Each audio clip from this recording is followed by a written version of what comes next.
নমস্কার বন্ধুরা, আপনাদের সকলকে জানাই সাদর আমন্ত্রণ আমার এই ছোট্ট ইউটিউব চ্যানেল মাক প্রাইমে। আপনাদের জীবনের সর্বাঙ্গীন মঙ্গল কামনা করে আজকের ভিডিওতে আলোচনা করব এমন এক জায়গাকে নিয়ে যাকে ভগবানের শহরও বলা হয়ে থাকে।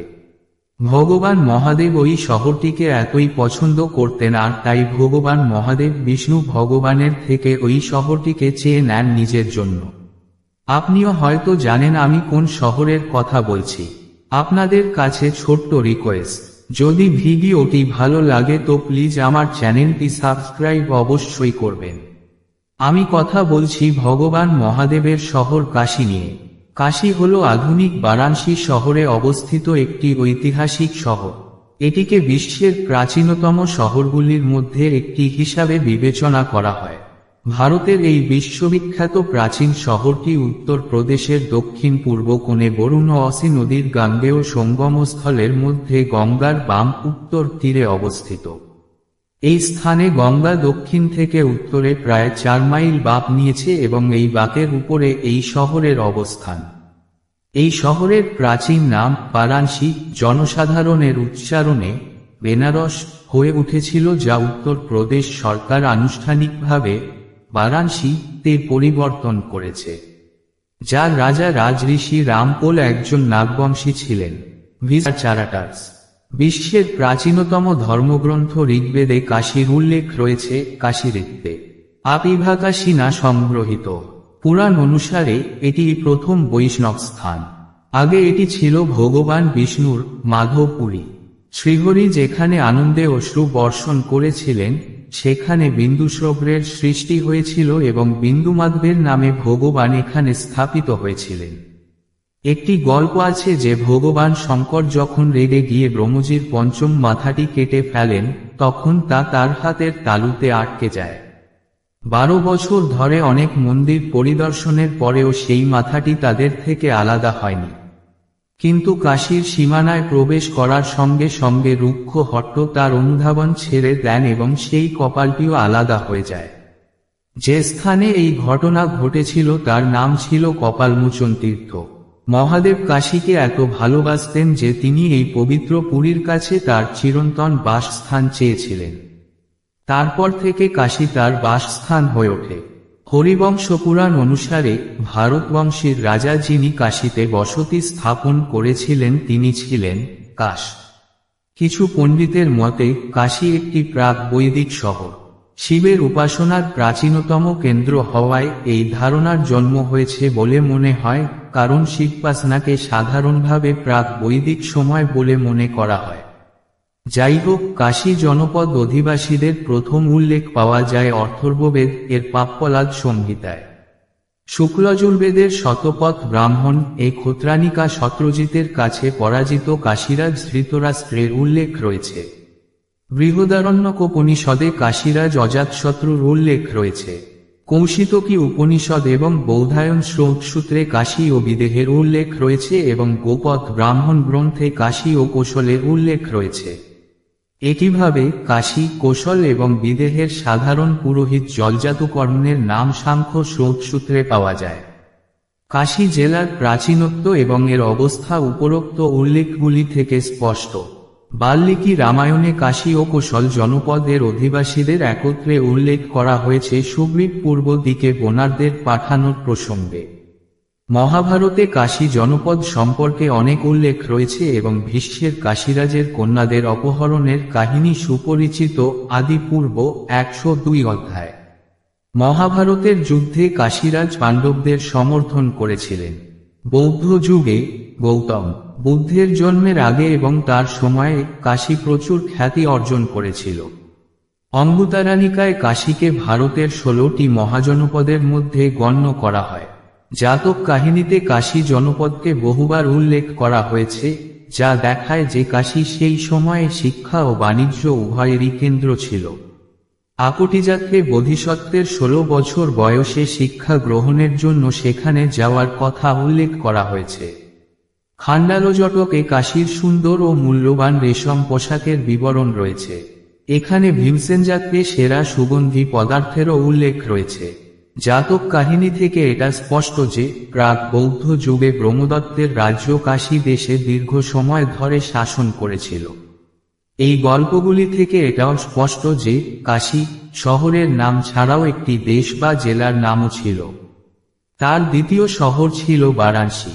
এইভাবে কাশী জনপদের রাজধানী হিসাবে বারাণসীর নাম ধীরে ধীরে বিখ্যাত হয়ে ওঠে এবং সময়ের সাথে সাথে কাশী ও বারাণসী উভয়ই সমার্থক হয়ে ওঠে। কাশী এবং সেখানে প্রচলিত শিব উপাসনার কথাও মহাভারতে উল্লেখ করা হয়েছে। তাতো বারাণসী গাটো আর্কিভারণ বাসাধ্বজং বনপর্ব।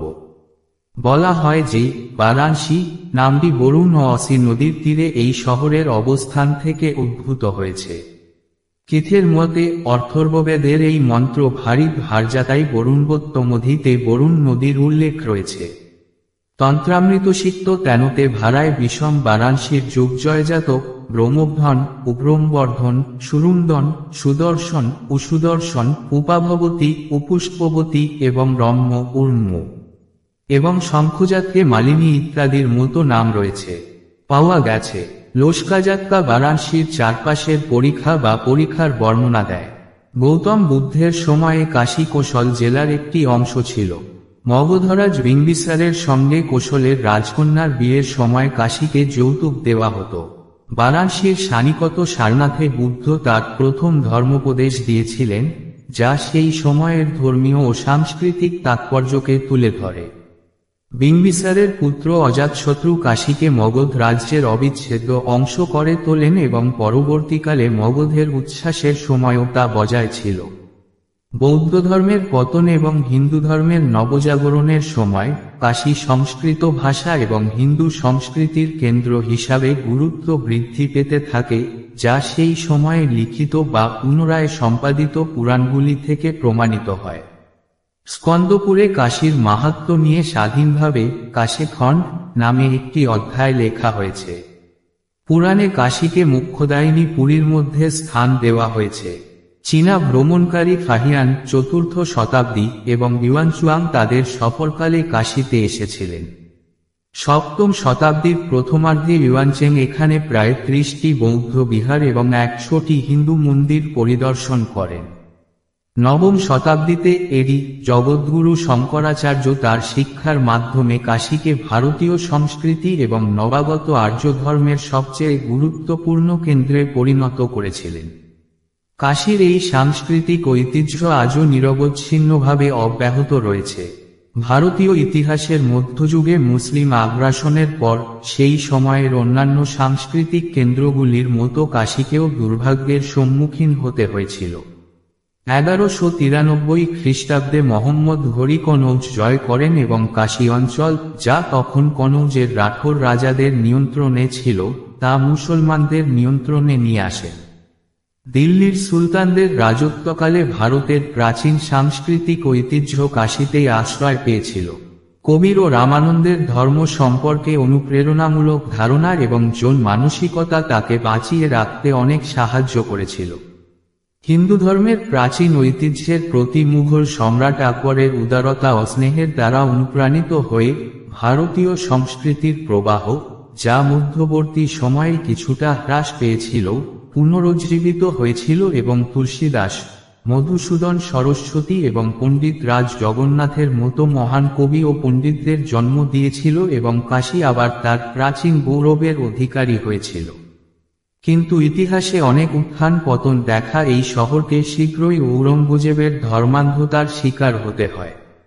তিনি হিন্দু ধর্মের অন্যান্য পবিত্র স্থানের মতো কাশীর প্রাচীন মন্দিরগুলি ধ্বংস করেছিলেন। বিশ্বনাথের মূল মন্দিরটি ভেঙে দেওয়া হয়েছিল এবং তার জায়গায় একটি বড় মসজিদ তৈরি করা হয়েছিল, যা আজও বিদ্যমান।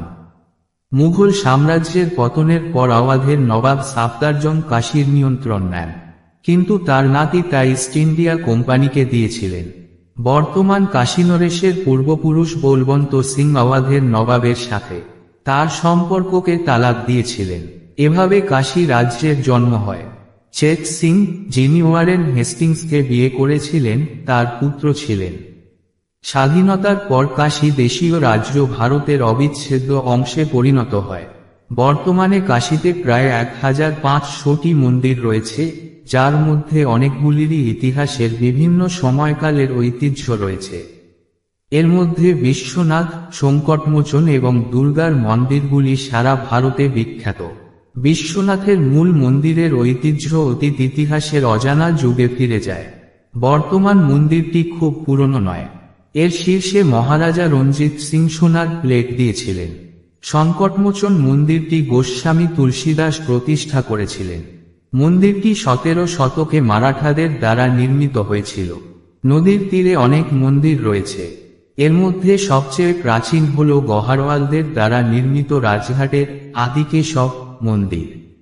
বিখ্যাত ঘাটগুলির মধ্যে দশাশ্বমেধ, মণিকর্ণিকা, হরিশ্চন্দ্র এবং তুলসীঘাট রয়েছে।